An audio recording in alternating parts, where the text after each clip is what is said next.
Professor Rudrangshu Mukherjee, who is ready to enlighten us with his vast wealth of knowledge and experience.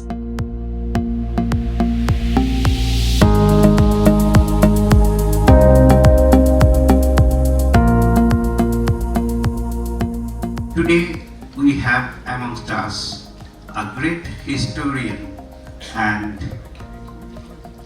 a prolific speaker, Mr. Dr. Rudrangshu Mukherjee, who will enlighten us on the very selected topic relating to both Rabindranath Tagore and M.K. Gandhi,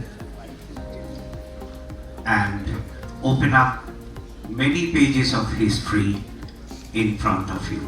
I learned from Professor Rudrangshu Mukherjee in his lecture 25 years ago that history is never static.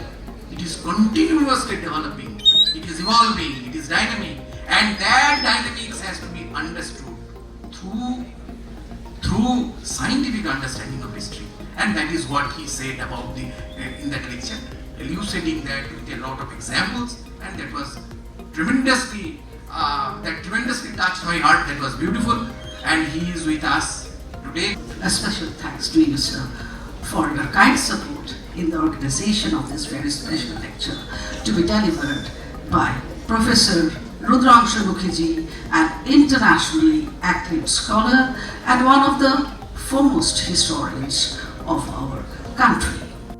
Both these individuals were born within few years of each other. Tagore or Rabindranath in 1861 and Gandhi in 1869, in different parts of India, far apart.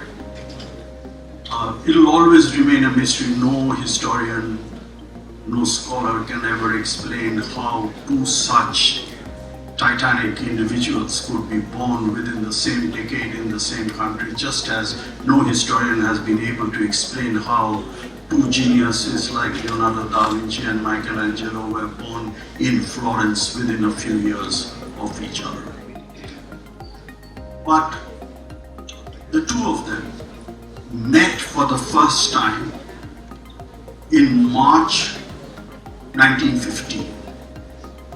Even though they were born in the same decade, they met only in the second decade of the 20th century. Sri Pradeep Kumar Agarwal is presenting, sir, with a token of appreciation from his group of institution.